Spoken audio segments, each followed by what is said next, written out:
élections départementales auront lieu les dimanches 22 et 29 mars. Pour la première fois, les électeurs vont élire la totalité des conseillers.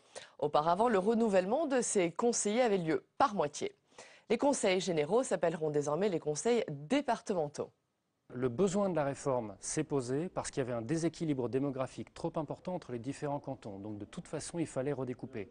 Là-dessus, le gouvernement a décidé d'en profiter pour forcer à davantage de parité hommes-femmes dans l'ensemble des conseillers généraux. Comment ils font?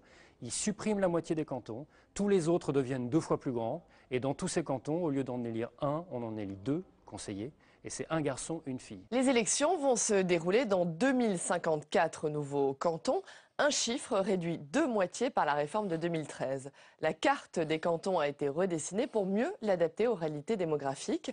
La durée du mandat des conseillers départementaux sera de 6 ans, c'est-à-dire la même durée que précédemment pour les conseillers généraux. Un nouveau mode de scrutin est mis en place, le scrutin majoritaire binominal, un homme, une femme, à 2 tours. Pour passer au premier tour, il faut réussir à atteindre la majorité absolue, donc 50% plus une voix, et il faut avoir quand même 25% des inscrits. Donc c'est quand même très peu probable d'atteindre ça compte tenu des taux d'abstention qui sont absolument spectaculaires aux élections cantonales, et il n'y a pas de raison que ça change. Au second tour, il faut avoir fait plus que 12,5% des inscrits. Avec un taux de participation tel que ça s'organise, a priori, c'est soit l'UMP, soit le PS, plus le Front National. À noter que la ville de Paris n'est pas concernée par les élections départementales, car dans la capitale, c'est le Conseil de Paris qui fait office de conseil général et de conseil municipal.